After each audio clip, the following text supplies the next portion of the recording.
The story of Prahlada, delivered in California. Hiranyakashipu was the king of the Daityas. The Daityas, though born of the same parentage as the Devas or gods, were always at war with the latter.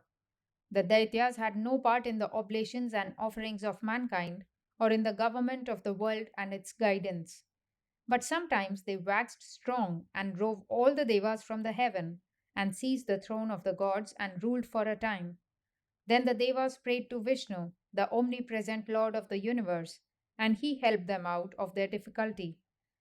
The Daityas were driven out, and once more the gods reigned.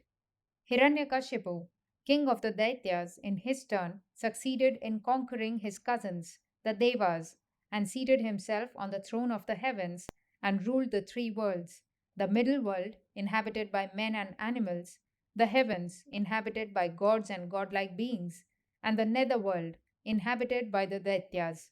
Now Hiranyakashipu declared himself to be the god of the whole universe and proclaimed that there was no other god but himself, and strictly enjoined that the omnipotent Vishnu should have no worship offered to him anywhere, and that all the worship should henceforth be given to himself only. Hiranyakashipu had a son called Prahlada. Now it so happened that this Prahlada from his infancy was devoted to God. He showed indications of this as a child, and the king of the Daityas, fearing that the evil he wanted to drive away from the world would crop up in his own family, made over his son to two teachers called Shanda and Amarka, who were very stern disciplinarians, with strict injunctions that Prahlada was never to hear even the name of Vishnu mentioned. The teachers took the prince to their home, and there he was put to study with the other children of his age. But the little Prahlada, instead of learning from his books, devoted all the time in teaching the other boys how to worship Vishnu. When the teachers found it out, they were frightened, for the fear of the mighty king Hiranyakashipu was upon them, and they tried their best to dissuade the child from such teachings. But Prahlada could no more stop his teaching and worshipping Vishnu than he could stop breathing. To clear themselves, the teachers told the terrible fact to the king that his son was not only worshipping Vishnu himself, but also spoiling all the other children by teaching them to worship Vishnu. The monarch became very much enraged when he heard this and called the boy to his presence. He tried by gentle persuasions to dissuade Prahlada from the worship of Vishnu and taught him that he, the king, was the only god to worship. But it was to no purpose.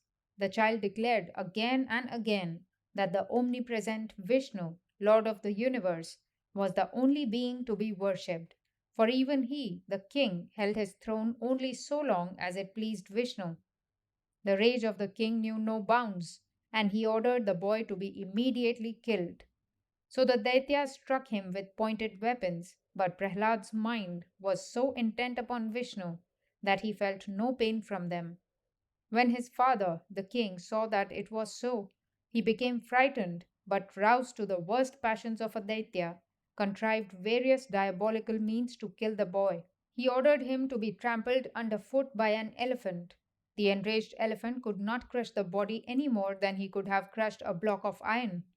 So this measure also was to no purpose. Then the king ordered the boy to be thrown over a precipice, and this order too was duly carried out. But as Vishnu resided in the heart of Prahlada, he came down upon the earth as gently as a flower drops upon the grass. Poison, fire, starvation, throwing into a well, enchantments, and other measures were then tried on the child one after another, but to no purpose. Nothing could hurt him in whose heart dwelt Vishnu. At last, the king ordered the boy to be tied with mighty serpents called up from the nether worlds, and then cast to the bottom of the ocean, where huge mountains were to be piled high upon him, so that in course of time, if not immediately, he might die. And he ordered him to be left in this plight. Even though treated in this manner, the boy continued to pray to his beloved Vishnu. Salutation to thee, Lord of the universe, thou beautiful Vishnu!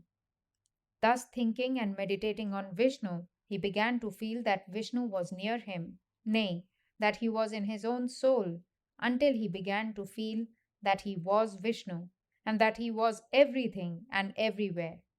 As soon as he realized this, all the snake bonds snapped asunder, the mountains were pulverized, the ocean upheaved, and he was gently lifted up above the waves and safely carried to the shore. As Prahlada stood there, he forgot that he was a Daitya and had a mortal body. He felt he was the universe, and all the powers of the universe emanated from him. There was nothing in nature that could injure him. He himself was the ruler of nature. Time passed thus, in one unbroken ecstasy of bliss, until gradually Prahlada began to remember that he had a body and that he was Prahlada. As soon as he became once more conscious of the body, he saw that God was within and without, and everything appeared to him as Vishnu. When the king Hiranyakashipu found to his horror that all mortal means of getting rid of the boy who was perfectly devoted to his enemy, the god Vishnu, were powerless, he was at a loss to know what to do. The king had the boy again brought before him and tried to persuade him once more to listen to his advice through gentle means. But Prahlada made the same reply. Thinking, however, that these childish whims of the boy would be rectified with age and further training, he put him again under the charge of the teachers Shanda and Amarka, asking them to teach him the duties of the king. But those teachings did not appeal to Prahlada, and he spent his time in instructing his schoolmates in the path of devotion to the Lord Vishnu. When his father came to hear about it, he again became furious with rage, and calling the boy to him, threatened to kill him and abused Vishnu in the worst language. But Prahlada still insisted that Vishnu was the Lord of the universe, the beginningless, the endless, the omnipotent, and the omnipresent, and as such he alone was to be worshipped.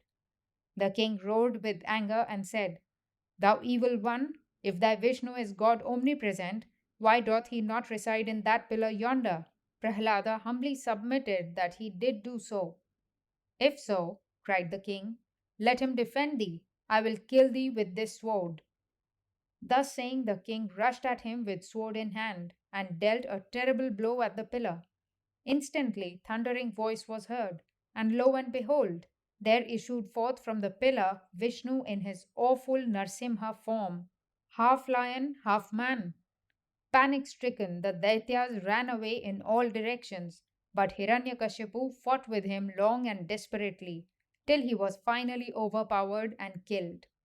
Then the gods descended from heaven and offered hymns to Vishnu, and Prahlada also fell at his feet and broke forth into exquisite hymns of praise and devotion.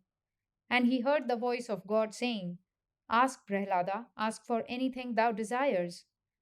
Thou art my favorite child. Therefore, ask for anything thou mayest wish." And Prahlada, choked with feelings, replied, "Lord, I have seen thee. What else can I want? Do thou not tempt me with earthly or heavenly boons."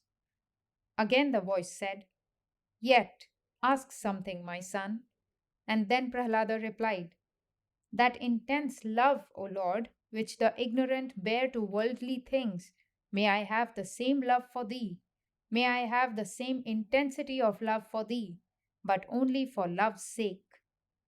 Then the Lord said, "Prahlada, though my intense devotees never desire for anything, here or hereafter, yet by my command, do thou enjoy the blessings of this world to the end of the present cycle, and perform works of religious merit with thy heart fixed on me. And thus, in time, after the dissolution of thy body, thou shalt attain me." Thus blessing Prahlada, the Lord Vishnu disappeared. Then the gods, headed by Brahma, installed Prahlada on the throne of the Daityas and returned to their respective spheres.